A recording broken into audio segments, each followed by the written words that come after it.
출애굽기 11장 2절에서 3절. 백성에게 말하여 남녀로 각기 이웃들에게 은, 금, 패물을 구하게 하라 하시더니 여호와께서 그 백성으로 애굽 사람의 은혜를 받게 하셨고 또 그 사람 모세는 애굽국에서 바로의 신하와 백성에게 심히 크게 배웠더라. 아멘.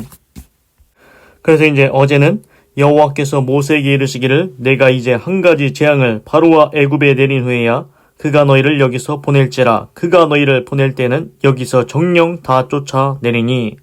그렇습니다. 어제는 하나님께서 이제 마지막 10번째 재앙, 이집트의 장자가 다 죽는 재앙을 내린다고 했습니다.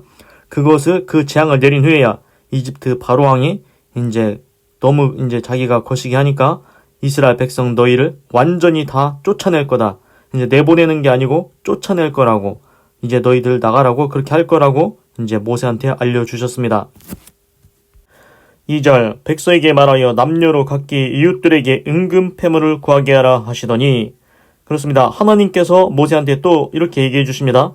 모세야, 이스라엘 백성들한테 얘기해서 이제 남녀로 각기 그 이웃들에게, 이집트 사람들한테 은금 패물을 다 구하게 해라. 은금 패물을 달라고 해라. 그래서 이제 뭐냐면은 이스라엘 백성이 빈손으로 나가지 말고 이집트 백성들한테 은이랑 금을 달라고 해서 그거 받아가지고 가라. 이렇게 명령을 내리십니다. 그런데 이게 엄청 신기한 겁니다. 왜 그렇습니까?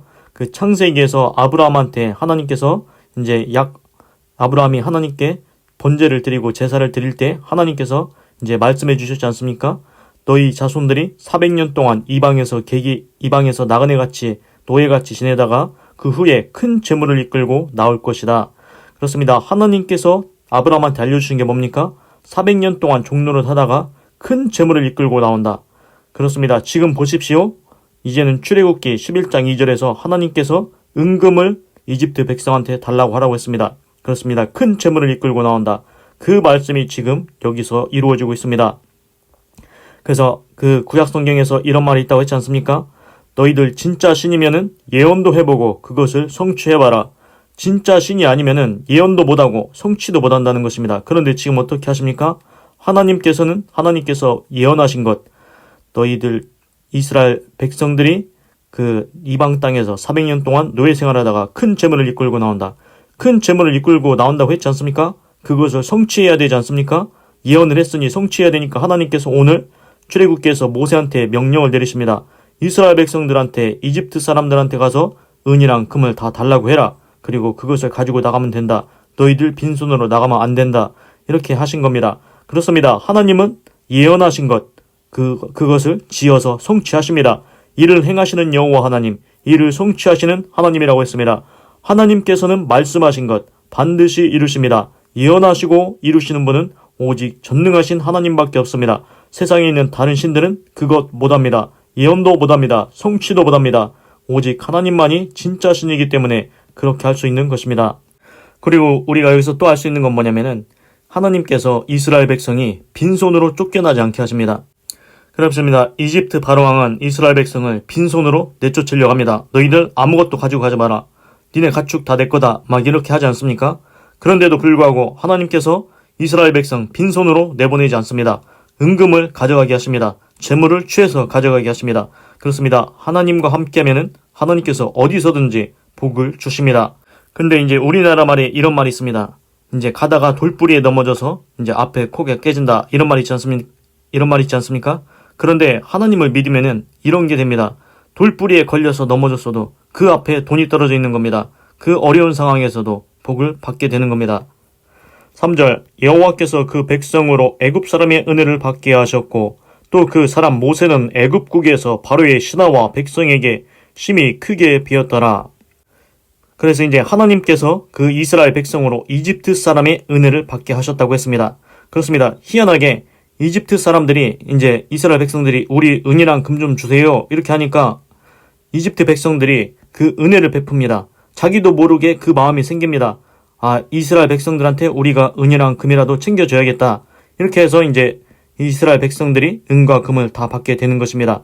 이것도 하나님의 은혜라는 것입니다. 누가 그냥 은이나 금을 달라고 하면 주겠습니까? 그런데 하나님께서 역사해 주셔서 이집트 백성들이 그 마음에 왠지 모르게 이스라엘 백성들한테 뭘 줘야 될 것 같다. 이런 마음이 들게 하신 겁니다. 그렇습니다. 하나님께서 그 마음을 움직이셔서 그 이스라엘 백성들이 은과 금을 받아서 이제 빈손으로 나가지 않게 하십니다. 이제 그리고 또 이제 모세는 이집트 나라에서 바로의 신하와 백성에게 심히 크게 배웠더라. 이건 뭐냐면은 모세가 지금까지 행한 일들, 바로 왕과 대화하고 바로 왕과 그 재앙에 대해서 얘기하고 그런 거를 볼 때 그 뒤에 하나님이 역사하시는 거 다 봤지 않습니까? 이집트 바로 왕만 본 게 아니고 이집트 바로 왕의 신하도 보았고 이집트의 백성들도 그 모든 일들을 다 지켜보았습니다. 그렇게 볼 때 그 이집트의 신하들과 이집트의 백성들은 이집트 바로 왕이 커 보이겠습니까? 모세가 커 보이겠습니까?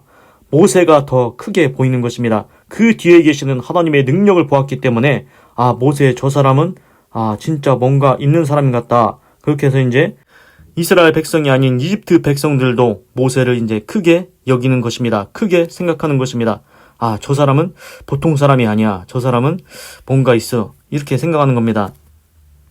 그래서 이제 제가 이제 말씀드리고 싶은 건 뭐냐면은 이 모세가 하나님과 함께 있지 않습니까? 그래서 하나님이 기적을 일으키시고 역사하시고 그 모든 것을 모세와 함께 행하십니다. 그래서 이제 모세를 이집트 백성들이 다 높게 생각을 하고 있습니다. 지금도 똑같습니다. 우리가 하나님과 함께 하면은 하나님께서 우리로 수치를 당치 않게 하십니다. 하나님께서는 가난한 자를 진토에서 일으키시고 거름무더기 가운데 일으키셔서 귀족들 사이에 높은 자들 사이에 앉히신다고 했습니다.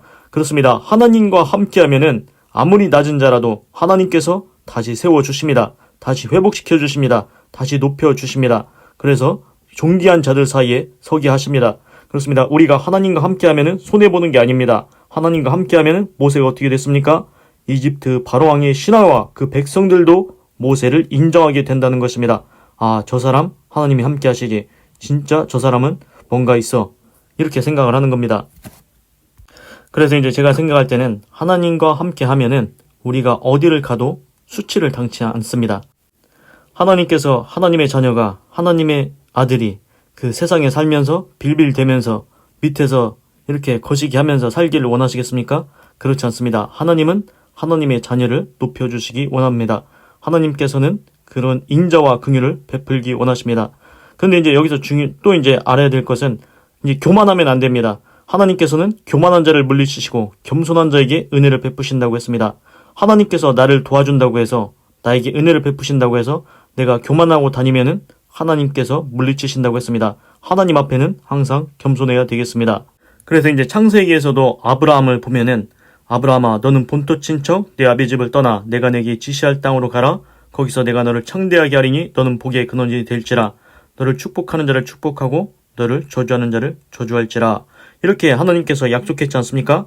아브라함을 만민의 이제 축복의 통로로 세우신다는 것입니다. 너만 잘 먹고 잘 살라는 게 아닙니다. 그래서 아브라함이 축복의 통로가 되라는 것입니다. 내가 너를 축복하는 이유가 무엇인지 아느냐? 네가 모든 민족의 축복의 통로가 되라는 것입니다. 너만 홀로 살찌우지 말라는 것입니다. 그 역할을 해야 됩니다. 내가 하나님으로부터 복을 받았습니까? 은혜를 받았습니까? 그러면은 그 복을 흘려보내는 자가 되어야 된다는 것입니다. 축복의 통로 역할을 해야 된다는 것입니다. 그냥 나만 축복받고 나만 부자되고 나만 재산 쌓고 그렇게 하면은 결국 망하게 돼 있습니다. 물도 보십시오. 그 사해라는 바다가 있는데 그 바다는 물을 계속 받기만 한답니다. 다른 곳으로 물이 흘러갈 데가 없어서 물이 고여서 계속 고여서 그래서 이제 썩는다고 합니다. 그래서 너무 짜서 아무 물고기도 살지 못한다고 합니다. 인생도 똑같습니다. 우리가 복을 받았으면 하나님으로부터 복을 받았으면 그 재산을 쌓아두라고 너만 부자 되라고 하는 게 아닙니다. 하나님께서는 아브라함한테 너는 축복의 통로가 되라고 했습니다. 하나님께서는 그렇게 축복의 통로가 되어서 많은 사람들이 이제 복을 받기를 원하시는 것 같습니다. 기도하겠습니다. 하나님, 오늘은 출애굽기 11장 2절에서 3절을 읽고 묵상해 보았습니다. 하나님께서 모세한테 이렇게 또 얘기해 주셨습니다. 모세야, 이스라엘 백성들 저기 이집트 백성들한테 가서 은이랑 금을 달라고 해라. 그래서 빈손으로 나가지 말고 이제 재물을 얻어서 나가게 해라. 하나님, 이것을 볼 때 하나님이 얼마나 좋으신 분인지 알았습니다. 하나님, 이집트 바로왕은 이스라엘 백성을 빈손으로 내쫓으려고 했습니다. 그런데 하나님께서는 이스라엘 백성한테 은과 금을 재물을 얻어서 나가게 하셨습니다. 하나님의 은혜를 내가 알았습니다. 하나님, 나의 인생에도 하나님의 은혜와 긍휼과 축복을 내려 주시옵소서. 그리고 또한 하나님은 예언하시고 성취하신 하나님, 아브라함한테 말씀하시기를 너의 자손이 400년 동안 종노릇 하다가 큰 재물을 이끌고 나오리라. 하나님은 진짜로 예언하신 대로 그 일을 성취하시고 있습니다. 오늘 출애굽기 11장 2절에서 그 말씀을 성취하시고 있습니다. 은금 패물을 이집트 백성에게 구해서 그것을 가지고 나가야 된다. 이렇게 말하고 있습니다. 하나님은 진짜 신이십니다. 진짜로 예언하시고 성취하시는 하나님은 오직 전능하신 하나님밖에 없다는 것 깨달았습니다. 그러니 나는 오직 하나님만 신뢰하게 하시고 오직 하나님만 의지하게 하시고 오직 하나님만 따라가게 하여 주시옵소서. 그리고 하나님께서 그 이스라엘 백성이 이집트 사람들의 은혜를 받아서 그 재물을 얻게 하셨고, 그리고 모세는 이집트 나라에서 그 이집트 바로왕의 신하와 백성에게 심히 크게 배웠다고 했습니다. 그렇습니다. 모세가 하나님과 함께함으로 이집트 백성들과 이집트 신하들도 모세를 인정합니다. 모세를 높게 생각하였습니다. 하나님과 함께하면 손해가 아닙니다. 하나님과 함께하면 하나님께서 그 사람을 수치를 당치 않게 하십니다. 낮게 여김을 당치 않게 하십니다. 도리어 높임을 받게 하십니다.